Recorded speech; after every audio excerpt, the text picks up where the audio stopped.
Good evening to all. आपको याद होगा हम लोगों ने नंबर सिस्टम पढ़ लिया, एडिशन, सब्ट्रैक्शन, मल्टीप्लिकेशन और डिवीजन भी पढ़ लिया। आज हम लोग नया टॉपिक स्टार्ट करने वाला है जो मैंने बोर्ड पे लिख दिया है, नाम है फ्रैक्शन। फ्रैक्शन मतलब भिन्न, ठीक है। मैं फ्रैक्शन के बारे में कुछ आपको आगे टर्म्स कुछ बता देता हूँ। आगे तो फ्रैक्शन के बारे में बताऊंगा, फिर कुछ टर्म्स जो उससे रिलेटेड होते हैं उनके बारे में बताऊंगा, फिर अपन लोग क्वेश्चंस करेंगे। इसी में फ्रैक्शंस में ही फ्रैक्शंस के क्वेश्चंस आएंगे और डेसिमल्स क्वेश्चन आएंगे। मतलब अपन लोग अभी प्रेजेंट में फ्रैक्शन डील करेंगे और डेसिमल डील करेंगे। तो बताना चाहता हूँ कि ऐसा कोई भी नंबर जिसे हम P/Q के फॉर्म में व्यक्त कर सकते हैं उसे हम लोग फ्रैक्शन बोलते हैं। या कि हम बोले कि P/Q बोले, या कि न्यूमरेटर अपॉन डिनोमिनेटर बोले, या कि अगर हिंदी में इसे बोला जाए अंश बटे हर। तो हम फिर से बोल सकते हैं कि किसी भी नंबर को जिसको हम लोग P/Q के फॉर्म में, या कि न्यूमरेटर अपॉन डिनोमिनेटर के फॉर्म में, या कि अंश अपॉन हर के फॉर्म में व्यक्त कर सकते हैं, वो सारे क्या कहलाते हैं? फ्रैक्शन कहलाते हैं। ये व्यक्त तभी हो पाएगा जब आपका जो डिनोमिनेटर होता है वो 0 के बराबर ना हो, ठीक है। तो यहाँ पे एक शर्त भी होती है कि जो Q होता है वो डज नॉट इक्वल टू क्या होता है? 0 होता है। क्योंकि आप लोग को पता है अगर ये नीचे वाली वैल्यू 0 हो जाएगी, अगर अपॉन में कोई वैल्यू 0 आती है तो उसका आंसर जो होता है वो क्या आता है? नॉट डिफाइंड आता है। तो शर्त यही है कि इसका जो Q है वो 0 के बराबर नहीं होना चाहिए। इसके बाद हम लोग कुछ टर्म्स देखते हैं। मैंने हेडिंग दे दी है टर्म्स रिलेटेड टू फ्रैक्शन, मतलब कुछ विशेष टर्म्स जो कि फ्रैक्शन से रिलेटेड होते हैं। इनमें से पहला नंबर है मेरा प्रॉपर फ्रैक्शन।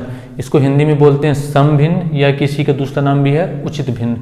प्रॉपर फ्रैक्शन होता है जिसमें जो आपका न्यूमरेटर होता है वो हमेशा डिनोमिनेटर से होता है कम।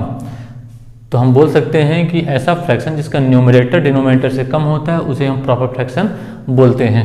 अगर एग्जाम्पल की बात करें हम लोग, तो जैसे लिखा हुआ है 1/2, 2/3, 4/6, 8/9, तो ये सारे एग्जाम्पल हैं किसके? प्रॉपर फ्रैक्शन के। क्योंकि इन हर केस में आप देख सकते हो कि जो न्यूमरेटर है वो डिनोमिनेटर से क्या है? कम है। इसके बाद हम लोग अगला देखते हैं। सेकंड है हमारा इम्प्रॉपर फ्रैक्शन। इसको हिंदी में बोलते हैं अनुचित भिन्न। जैसे प्रॉपर फ्रैक्शन में होता था कि जो न्यूमरेटर होता था वो डिनोमिनेटर से कम होता था। इस वाले केस में होता है कि जो न्यूमरेटर है वो या तो बड़ा होगा या कि बराबर होगा डिनोमिनेटर से। हिंदी में अंश, जो अंश होता है वो बड़ा होता है या बराबर होता है हर के। अगर हम लोग एग्जाम्पल की बात करें, एग्जाम्पल इसका ऐसे हो जाएगा 3/2, 4/6, 8/9 ETC। इन सब में आप देख सकते हैं कि इन सब का जो अंश है वो हर से क्या है? बड़ा है। और अगर प्रैक्टिकली बात करें तो ये भिन्न संभव नहीं है, क्योंकि भिन्न के केस में ही होता है कि न्यूमरेटर जो होता है वो डिनोमिनेटर से क्या होता है? कम होता है। तो ऐसा भिन्न पॉसिबल नहीं होता है। अगर आपके क्वेश्चंस में अगर ऑप्शंस में दिया रहेगा इम्प्रॉपर फ्रैक्शन, मतलब इस टाइप के अगर ऑप्शन दिए रहेंगे तब तो ठीक है, इसको सेलेक्ट करना। और अगर नहीं दिया रहेगा तो फिर इसको आगे चल के मिक्स्ड बताने वाला हूँ तो मिक्स्ड में बदल सकते हैं। अब बस अभी ये बता सकते हैं कि इम्प्रॉपर फ्रैक्शन जो है वो संभव नहीं होता है। इसके बाद हम लोग अगला देखते हैं। थर्ड नंबर है हमारा mixed fraction. Mixed fraction Hindi में बोलते हैं संयुक्त भिन्न या कि मिश्र भिन्न। इसमें अपन बोल सकते हैं कि जो ये मिश्र भिन्न होता है ये दो चीज़ों से मिलकर बना होता है। वो दो चीज़ें क्या होती हैं? इनमें से एक नंबर रहेगा, मतलब एक इंटीजर रहेगा, और एक प्रॉपर फ्रैक्शन रहेगा। एक इंटीजर रहेगा, एक प्रॉपर फ्रैक्शन रहेगा। इंटीजर आपको याद होगा, मैंने बताया था कि 1, 2, 3, 4, या कि -1, -2, -3, -4 ये सारे होते हैं इंटीजर्स होते हैं। और प्रॉपर फ्रैक्शन कुछ देर पहले देखे ही हैं। तो इसके अगर हम लोग एग्जांपल की बात करें तो ये ऐसा रहेगा लगभग 5 से ही 2/3, 6 से ही 8/9। आप देख सकते हैं ये नंबर्स क्या हैं? इंटीजर्स हैं। और ये क्या है? प्रॉपर फ्रैक्शन है। तो मतलब इन दोनों के कंबाइंड से जो फ्रैक्शन बनता है उसे हम लोग क्या बोलते हैं? मिक्स्ड फ्रैक्शन बोलते हैं। इसके बाद अगला देखते हैं। ये है हमारा कंपाउंड फ्रैक्शन। इसको हिंदी में बोलते हैं यौगिक भिन्न। आगे तो सबसे पहले मैं बताना चाहूँगी जो अपन ने शुरू के 3 पढ़े हैं मेन अपने भिन्न, वही 3 होते हैं। इसके बाद जितने भी होते हैं वो सब उन्हीं से मिलके कहीं ना कहीं ये सब बने हुए हैं। कंपाउंड फ्रैक्शन मतलब यौगिक भिन्न। जब दो भिन्न एक साथ मिलेंगे तो उसे बोला जाएगा कंपाउंड फ्रैक्शन। अगर हम लोग एग्जाम्पल की बात करें तो मान लीजिए लिखा हुआ है 8/9 ऑफ 13/15। तो इसको अगर अपन सॉल्व करेंगे तो क्या हो जाएगा 8/9। ऑफ का मतलब आप जानते हैं, बोडोमास में बढ़ा चुका हूँ, ऑफ मतलब मल्टीप्लाई होता है, तो मल्टीप्लाई बाय 13/15। इन दोनों को मल्टीप्लाई कर लीजिए, जो आंसर आता है वो अपना आंसर होगा। 8 3 24, 2 कैरी, 8 1 9 10, अपन इनको मल्टीप्लाई कर 9 5 45, 4 9 1 9 10 11 12 13। तो ये अपना हो जाएगा कंपाउंड फ्रैक्शन। अगर ये और सिंप्लीफाई होता तो उसको भी कर सकते हैं, और अगर नहीं हो रहा हो तो ये अपना हो जाएगा आंसर। तो ये 4 नंबर पे होता है कंपाउंड फ्रैक्शन। फिर से बता रहा हूँ, जो शुरू के 3 है वही मेन अपने भिन्न होते हैं, इसके बाद जितने भी हैं उसके सब टाइप्स से हैं, तो इनको भी जानना अपने को जरूरी है, क्योंकि अपने क्वेश्चंस में से आ सकते हैं। इसके बाद हम लोग अगला देखते हैं। ये हमारा कॉम्प्लेक्स फ्रैक्शन, हिंदी में बोलते हैं मिश्रित भिन्न। इसमें क्या होगा आपको कि जो न्यूमरेटर और डिनोमिनेटर मतलब अंश और हर दो के दोनों एक फ्रैक्शन के फॉर्म में होंगे, उसे हम लोग बोलेंगे कॉम्प्लेक्स फ्रैक्शन। एग्जाम्पल के लिए अगर हम बात करें तो आपको मान लीजिए लिखा हुआ है ऊपर 3/5/4/6 या 4/9 कर लेते हैं, तो ये कहलाएगा कॉम्प्लेक्स फ्रैक्शन। और जैसे देखिए 8/9 अपॉन में है 13/17, मतलब ऊपर वाला एक अलग फ्रैक्शन है, नीचे वाला एक अलग फ्रैक्शन है, तो इसे हम लोग बोलेंगे कॉम्प्लेक्स फ्रैक्शन। इसके बाद अगला देखते हैं। 6 नंबर है अपना कॉन्टिन्यूस फ्रैक्शन, या कि हिंदी में से बोलते हैं सतत भिन्न। ऐसा भिन्न जो लगातार आगे चलता रहता है उसे सतत भिन्न बोलते हैं। एग्जाम्पल के लिए अगर मैं आपको बताना चाहूँ, अगर मान लीजिए ऐसा लिखा रहता है 1/2 प्लस 3/4 प्लस 5/6 प्लस 7/8, तो इस प्रकार का जो फ्रैक्शन होता है उसे हम लोग बोलते हैं कॉन्टिन्यूड फ्रैक्शन। इसको भी सॉल्व करना भी बता ही देता हूँ साथ में ही अभी। इसमें अगर इस टाइप का क्वेश्चन आपका आएगा तो नीचे से सॉल्व करना स्टार्ट करना है, ऊपर मत जाइएगा। जैसे नीचे का मेरे कहने का मतलब, आगे आप लोग इसको सॉल्व करिएगा, फिर इसके ऊपर वाले को, फिर इसके ऊपर वाले को, ऐसे कर करके आगे बढ़ते जाइएगा। जैसे अगर मैं यहाँ पे बात करूँ, जैसे ये लिखा हुआ है 1/2 प्लस 3/4 प्लस 5/6। अब यहाँ पे आगे सॉल्व कर लेते हैं, इन दोनों का ले लेते हैं एलसीएम लघुत्तम। यहाँ पे कुछ नहीं है तो 1 मानेंगे, 8 और 1 का हो जाएगा 8, तो यहाँ पे आएगा 8 6 48 प्लस 7। अगले स्टेप में जाएंगे तो ये हो जाता है 1/2 प्लस 3/4 प्लस, इस टाइप के क्वेश्चंस में ये होता है जो नीचे वाला होता है ये जाता है ऊपर, और ऊपर जाके हो जाता है मल्टीप्लाई। तो 8 का 5 से मल्टीप्लाई होगा तो 8 5 होता है 40, अपॉन इन दोनों का हो जाएगा ऐड, तो 48 में 7 ऐड होगा तो 49 50 51 52 53 54। सॉरी, एक बार फिर से कर देता हूँ, 49 50 51 52 53 54 55, इन दोनों का सम आया 55। और आगे चलेंगे तो अब इन दोनों का एलसीएम ले लेंगे, तो ये हो जाएगा 1/2 प्लस 3 इन दोनों का आपने एलसीएम लिया तो 55 और उनका एलसीएम आएगा 55। इसको फिर से 55 से डिवाइड, 55 को मल्टीप्लाई 4 से, तो 4 5 20 0, 2 आया कैरी, 4 5 20 21 22, 220 प्लस 40 40। और आगे आए तो जैसे बताया थी नीचे वाला चला जाता है ऊपर मल्टीप्लाई होने के लिए, तो यहाँ पे आ जाएगा 1 + 2 + 3 का इससे हो जाएगा मल्टीप्लाई, तो 3 5 15, 1 कैरी, 3 5 15 और 1 16, तो ऊपर है आपका 165 और इन दोनों को अपन ऐड कर देते हैं, तो 220 में 40 और ऐड होगा तो हो जाएगा 260। अब फिर से वही जैसे करते थे, इसके नीचे कुछ नहीं है तो 1 मानेंगे, तो ये हो जाएगा 1/, ऊपर इसका 260 का मल्टीप्लाई इस बार होगा तो 0, 2 छक्के 12, 1 कैरी, 2 दूनी 4 और 1 5, 520 प्लस 165। अब इस बार अपॉन में पड़ा हुआ है 260, और आगे जाएंगे तो जो नीचे का 260 ही चला जाएगा ऊपर 1 के साथ मल्टीप्लाई होने, तो ऊपर आ गया 260 और इन दोनों को अपन लोग ऐड कर देते हैं। 520 में 165 होगा तो 520 में आगे 100 ऐड हुआ तो 620 आया, 620 में 60 और ऐड हुआ तो 680 आया, 680 में 5 और ऐड हुआ तो 685 आया। तो ये हो जाएगा अपना आंसर। मतलब अभी ये सिंप्लीफाई भी इसको कर सकते हैं, सिंप्लीफाई भी कर सकते हो, भी आंसर होगा, ये भी आंसर होगा, तो ये कहलाते हैं अपने सतत भिन्न, ऐसे इसको सॉल्व किया जाता है। इसके बाद अगला देखते हैं। अगला है इवन डिनोमिनेटर फ्रैक्शन, या कि हिंदी में बोला जाए समहरभिन्न।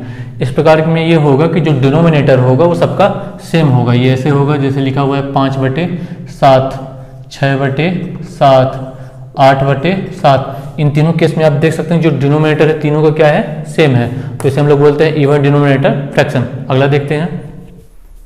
अगला है ऑड डिनोमिनेटर फ्रैक्शन, या कि हिंदी में बोल जाए विषमहरभिन्न।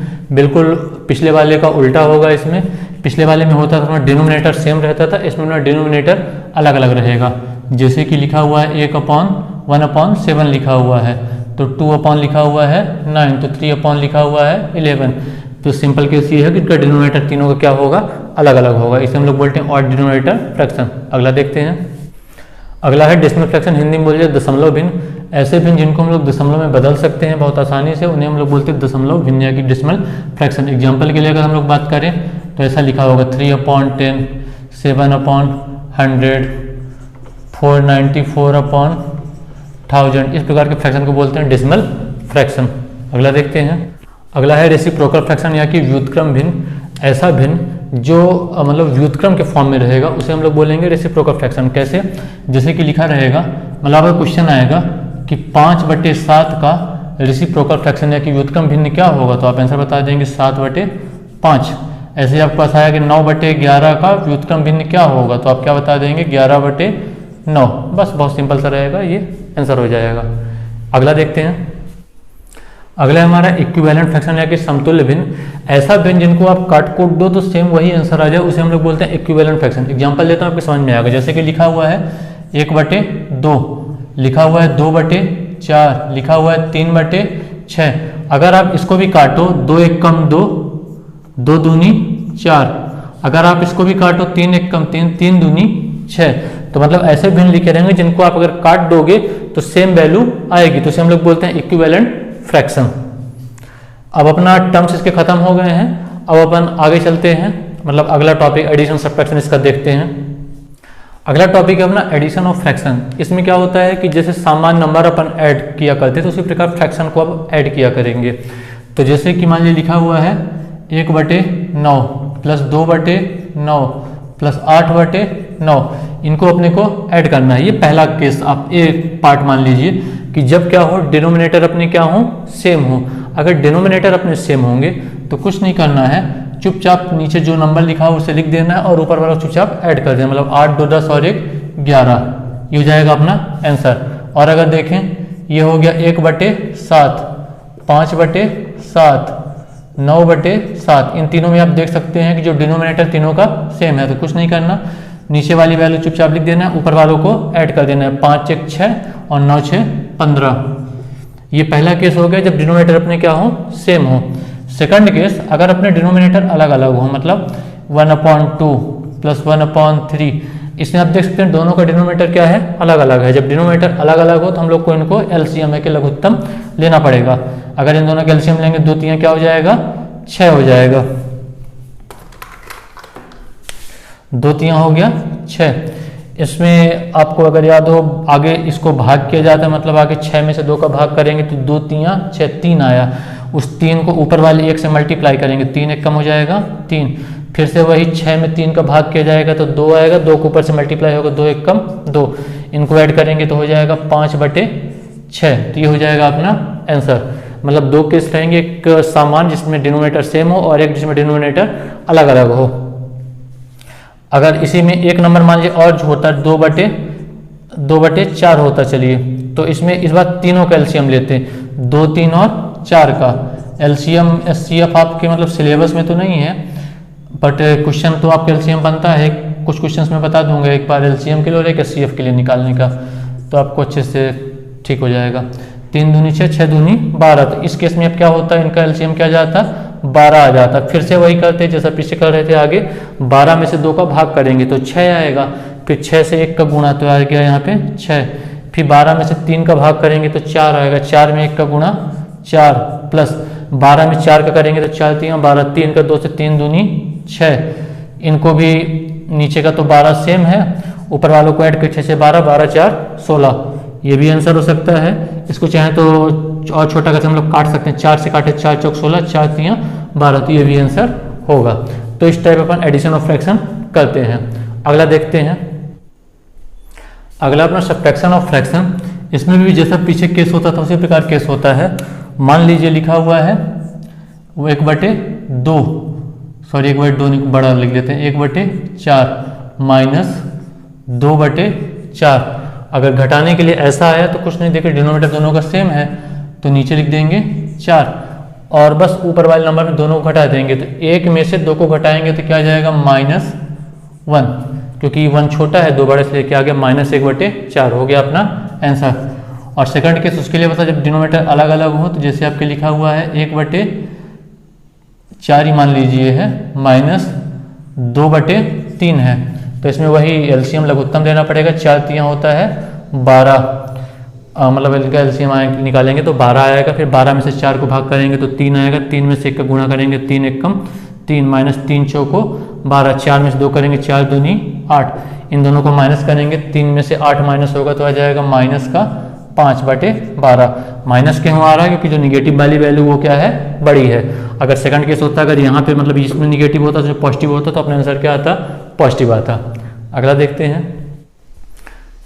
अगला अपना मल्टीप्लिकेशन ऑफ फ्रैक्शन, जैसे कि लिखा हुआ है 1/2 गुणे 2/3।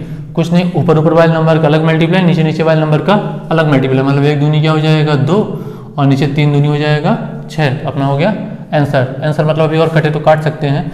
देखिए 2 से कट जाएगा, 2 1 कम 2, 2 3 6। यहाँ भी चाहते तो यहाँ भी काट सकते थे। अगर अपन और बात करें 1 मान लीजिए ऐसा लिखा हुआ है 2/4 मल्टीप्लाई बाई 3/6। तो इस केस में अगर चाहें तो मतलब मैंने बताया पहले भी काट सकते हैं, बाद में भी काट सकते हैं, आपकी इच्छा। जैसे मैंने यहाँ पे मान लीजिए काट लिया 2 1 कम 2, 2 3 6 और इस 3 से 3 1 कम 3, ये ऊपर वाले 3 3 1 कम 3। तो ऊपर देखिए 1 में 1 का मल्टीप्लाई होगा तो आएगा 1 और नीचे 4 में से 1 का होगा तो आएगा 4। तो ये हो गया अपना आंसर। तो इससे अपन मल्टीप्लिकेशन करते हैं। मल्टीप्लिकेशन आप लोग मतलब किया तो बहुत सारा होगा, ठीक है। मल्टीप्लिकेशन इतना ही बताते हैं, मतलब अभी क्वेश्चंस तो आएंगे, क्वेश्चन में बताना ही पड़ेगा। अगला देखते हैं अपन लोग। अगला अपना डिवीजन ऑफ फ्रैक्शन, जैसे कि लिखा हुआ है 1/2 भागे 3/4। तो आपको याद होगा कि डिवाइड को हम लोग लिख देते हैं मल्टीप्लाई, और जब मल्टीप्लाई लिख देते हैं नीचे वाली वैल्यू चली जाती है ऊपर वाली नीचे। तो नीचे वाली ऊपर चली गई 4 और नीचे वाली नीचे हो गया, मल्टीप्लाई के फॉर्म में हो गया। मल्टीप्लाई करना तो आप जानते हैं, 4 1 जा 4 हो गया, 2 3 6 हो गया। इसको चाहे तो और काट सकते हैं, 2 दूनी 4, 2 3 6। तो ये हो गया अपना आंसर। तो इस तरह अपन लोग डिवीजन इसका करते हैं। मतलब अभी मैंने केवल एक क्वेश्चन आपको इसलिए बताया है, बस आप इससे थोड़ा सा जाने रहोगे, ऐसा करना है। अपन लोग आगे इसके बहुत सारे क्वेश्चंस करने वाले हैं। इसके बाद अगला देखते हैं। मैंने आप लोग को 3rd नंबर पे आपको याद होगा मैंने बताया था मिक्स्ड फ्रैक्शन। मिक्स्ड फ्रैक्शन मैंने इस प्रकार समझाया था कि आपको ऐसा लिखा रहेगा 5 सही 4/7 1 राइट 2/3। मिक्स्ड फ्रैक्शन ऐसे लिखा रहता है। इसको सॉल्व करने में कुछ लोग को दिक्कत हो सकती है, एक बार मैं बता देता हूँ, मतलब आपका रिव्यू हो जाएगा। जिनसे बनता है उनका रिव्यू हो जाएगा, जिनसे नहीं बनता वो लोग सीख लेंगे। जैसे मान लीजिए इसको अगर अपने को सॉल्व करना है तो आगे इन दोनों को करते हैं मल्टीप्लाई। तो 3 1 कम होता है 3 और फिर जो 3 आता है उसको ऊपर वाले से करते हैं ऐड। 3 + 2 क्या हो जाएगा 5। तो 5/3 हो गया इसका आंसर। अगर यहाँ पे यहाँ 3 क्या हो जाएगा 7 5 जा 35। मतलब इन दोनों का होता है मल्टीप्लाई। फिर जो 2 आंसर आए इसके साथ इसको करना है ऐड। तो 7 5 जो 35, 35 में 4 ऐड हुआ तो क्या आया 39, 39/7। ये हो गया अपना आंसर। तो इसे बोलते हैं मिक्स्ड फ्रैक्शन। एक चीज़ और समझने लायक है, मतलब क्वेश्चंस में आपको आगे आने वाला है इसलिए बता दे रहा हूँ। जैसे कि ये लिखा हुआ है 5 राइट 4/7। यहाँ पे जब कुछ साइन नहीं होता तो अपन लोग मानते हैं कि क्या होता है मल्टीप्लाई होता है। जैसे कि अगर ऐसा लिखा रहता है तो अपन लोग मान लिया करते हैं कि आपस में क्या है मल्टीप्लाई है। बट इस केस में मल्टीप्लाई नहीं होता है, इस केस में ये रहता है एडिशन। मतलब 5 राइट 4/7। जैसे आप अगर इसको सॉल्व करें, मतलब जो एलसीएम लेके किया करते हैं, तो 7 1 जा क्या होता है 7 होता है। तो 1 7 जो 7 5 जो होगा 35 + 4, तो इसका हो जाएगा 39/7। ये देखिए बिल्कुल ऊपर वाले के जैसा आ गया है। तो इस चीज़ को मतलब गलती मत पालिएगा, भी क्वेश्चंस आने वाले हैं, मतलब कंफ्यूज करने के लिए आपको बहुत सारे आएंगे, इसलिए मैं बता रहा हूँ। यहाँ पे कुछ साइन नहीं रहता तो ये मत मानिएगा कि यहाँ मल्टीप्लाई होता है, यहाँ पे क्या होता है प्लस का साइन होता है। आगे जो भी क्वेश्चंस आएंगे तो मैं आगे आपको बताऊंगा। इसके बाद अगला बताता हूँ। एक चीज़ और, जैसे कि मान लीजिए कि ऐसे लिखा हुआ है 13/11। 13/11 लिखा हुआ मैंने आपको सेकंड अभी बताया था इम्प्रॉपर फ्रैक्शन। इम्प्रॉपर फ्रैक्शन में क्या होता है, जो डिनोमिनेटर होता है वो न्यूमरेटर से बड़ा होता है हमेशा। तो ऐसा आंसर कभी भी लिखा नहीं जाता, ये गलत माना जाता है। हमेशा क्या होता है, जो न्यूमरेटर होता है वो डिनोमिनेटर से हमेशा छोटा होता है। तो आपको अगर ऐसा कभी भी आए तो आप इसे या तो प्रॉपर में बदलने की कोशिश करिए, प्रॉपर में नहीं बदल पा रहे हैं तो इसे मिक्स्ड फ्रैक्शन में बदल लीजिए। मिक्स्ड फ्रैक्शन तो बदल सकते हैं, मिक्स्ड फ्रैक्शन में कैसे बदलते हैं, जैसे कि ऐसे लिखा 30 और यहाँ लिखा हुआ है 11, तो 11 दूना 22, यहाँ पे आया 8, तो जो ये क्वेश्चन आता है इसको लिखते हैं यहाँ पे 2, जो नीचे रहता है मतलब रिमाइंडर रहता है इसको लिखते हैं ऊपर और यहाँ पे लिखते हैं 11, तो ये हो जाता है अपना आंसर। इसको अगर आप देखें तो ये वाला जो अपना पोर्शन है ये प्रॉपर फ्रैक्शन में बदल चुका है, क्योंकि न्यूमरेटर जो अपना है वो डिनोमिनेटर से क्या है, छोटा है। तो अगर इम्प्रॉपर आया है, अगर ऑप्शन में है तो ठीक है, अगर ऑप्शन में नहीं है तो इस प्रकार बदलने की कोशिश करिए। आगे बताते हैं। अगला टॉपिक है डेसिमल फ्रैक्शन है कि दशमलव भिन्न। दशमलव भिन्न मतलब फ्रैक्शंस में आपको सिलेबस दिखेंगे तो उसमें दशमलव भिन्न भी दिया गया है। दशमलव भिन्न मैंने कुछ देर पहले बताया था कि जो 10 के पावर में डिनोट करते हैं उसे डेसिमल फ्रैक्शन बोलते हैं। जैसे कि मान लिया लिखा हुआ 1/10, तो इसको हम लोग क्या ले सकते हैं 0.1, ये वाला क्या है दशमलव भिन्न है। जैसे कि लिखा हुआ है 2/100, तो इसको भी अगर अपन चाहें तो क्या हो जाएगा 0 दशमलव मतलब 100 है, आगे तो काट लेंगे तो 2 1 कम 2 2 5 10, अगर मतलब काट के भी चाहें तो 1/50 ये हो जाएगा। इसको अगर और आगे चाहें तो ये क्या हो जाएगा 0 दशमलव, जब दशमलव लगाएंगे तो 1 0 आएगा, तो 1 0 यहाँ पे और आएगा और ये 2 या 100 हो जाएगा। तो ऐसे अपन दशमलव भिन्न को कर सकते हैं। इसके बाद और बात करता हूँ दशमलव भिन्न में ही। अगर मान लीजिए जैसे दशमलव आ गया, इसको आपको फिर से फ्रैक्शन के फॉर्म में बदलना है तो बहुत आसान काम है। जैसे यहाँ पे पहले वाले को बदलना है तो 1 लिखना है और दशमलव के बाद यहाँ पे 1 तो लगेगा, दशमलव के बाद जितने नंबर हो उतने 0 लगाना। तो यहाँ पे देख लीजिए दशमलव के बाद 1 नंबर है, चुपचाप हमने क्या लगा दिया 0 लगा दिया। सेकंड केस में भी आप देखिए ऊपर हमने क्या लिखा 2 लिखा और दशमलव के बाद कितने नंबर थे 2 नंबर थे, तो हम 1 के बाद कितने 0 लगा देंगे 2 0 लगा देंगे। तो इसलिए आप समझ सकते हैं मतलब फ्रैक्शंस को डेसिमल में बदलना और डेसिमल को फ्रैक्शंस में बदलना। इसके बाद अगला टॉपिक देखते हैं। एक और आपको याद होगा कि जब अपन शुरू में नंबर सिस्टम पढ़ रहे थे, नंबर सिस्टम में कोई डेफिनेशन आपको बता रहा था, उसमें से मैंने आपको रिक्वेरिंग डेसिमल बताया था, एक नॉन रिक्वेरिंग डेसिमल बताया था। मतलब जैसे कि लिखा हुआ है 5/6, अगर आप इसको भाग करोगे तो ये क्या हो जाएगा, सबसे पहले तो 0 आएगा, फिर लगेगा डेसिमल, यहाँ पे आ जाएगा 0, तो 6 8 जा 48 आया 2, फिर आया 0, तो 6 3 जा 18, फिर आया 2 0, तो 6 3 जा 18। मतलब अब ये वाली वैल्यू जो होगी अपनी इनफाइनेटली आगे चलती जाएगी, तो इसे हम लोग बोलते हैं रिक्वेरिंग डेसिमल। जैसे अपन लोग क्या 0.83 बार जो चीज़ें बार बार आती रहती है उसके ऊपर हम लोग क्या लगा दिया करते हैं, बार लगा दिया करते हैं।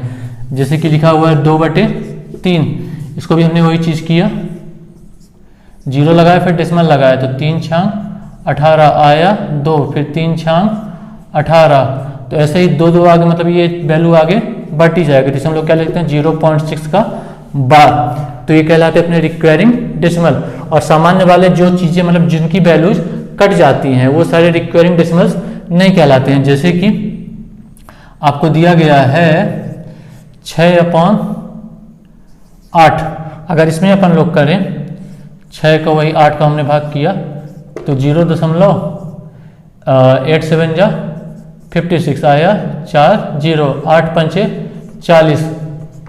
इस वाले केस में देखिए क्या हुआ, वैल्यू अपनी खत्म हो गई, इतना आपका आंसर आ गया। तो 2 प्रकार के रिक्वायरिंग है, नॉन रिक्वायरिंग है, जिनकी वैल्यू मतलब खत्म हो जाती है और एक जिनकी वैल्यू खत्म नहीं होती है। हमारा अगला टॉपिक है ascending and descending order. Hindi में अगर बोले अपन आरोही और अवरोही क्रम। ये मतलब स्कूल टाइम आप लोगों ने बहुत पढ़ा होगा, अपने अभी सिलेबस में है ये असेंडिंग और डिसेंडिंग ऑर्डर, आप लोग सिलेबस में देख सकते हैं। इसमें देखिए हम लोग 3 मेथड से करेंगे। पहला एक आपको पता है डिवीजन मेथड होता है, मतलब सीधे भाग कर दो, भाग करने में जो बड़ा है वो बड़ा है, जो छोटा है वो छोटा है। सेकंड नंबर पे आए, एक अपना होता है cross multiplication method. Cross multiplication method में क्या होता है कि क्रॉस में अपन मल्टीप्लाई करते हैं 2 नंबर्स को, फिर जो बड़ा आता है वो बड़ा होता है, जो छोटा होता है छोटा होता है। क्रॉस मल्टीप्लिकेशन में थोड़ा सा बाउंडेशन रहेगा कि एक बार में 2 डिजिट का निकाला करेगा, अगर आपने 2 डिजिट का निकाल लिया है तो फिर मतलब फिर से नया जोड़ा बनाना पड़ेगा, इसलिए इस मेथड को मैं एक बार आपको एक क्वेश्चन तो बता दूंगा, बट मेरे हिसाब से इसको उपयोग मत करिएगा तो ज़्यादा अच्छा रहेगा। और तीसरा अपना रहेगा एलसीएम मेथड या कि लघुत्तम समापवर्तक मेथड। एलसीएम भी मैं आपको थोड़ा बहुत बता दूंगा, बाकी आपके सिलेबस में इस बार एलसीएम और एचसीएफ नहीं दिया गया है, बट आपको पता है कि क्वेश्चन आप कभी फ्रैक्शन का कोई भी क्वेश्चन लगाओगे तो आप एलसीएम मेथड से ही निकाल सकते हो, उसके अलावा और कोई पॉसिबिलिटी नहीं है। तो मैं आपको एक एक का, जैसे पहला ही हमारा डिवीजन मेथड है, मैं डिवीजन मेथड का क्वेश्चन समझाता हूँ। जैसे कि मान लीजिए क्वेश्चन आया 3/8, 4/5, 2/3, इनमें हमें बताना है कि कौन सा बड़ा है कौन सा छोटा है, मीन्स असेंडिंग और डिसेंडिंग ऑर्डर में हमें अरेंज करना है। तो हम सबसे पहले तीनों का वही एलसीएम लेंगे। एलसीएम मेथड नहीं है, डिवीजन मेथड। डिवीजन मेथड में चुपचाप इनको क्या कर देंगे, भाग कर देंगे।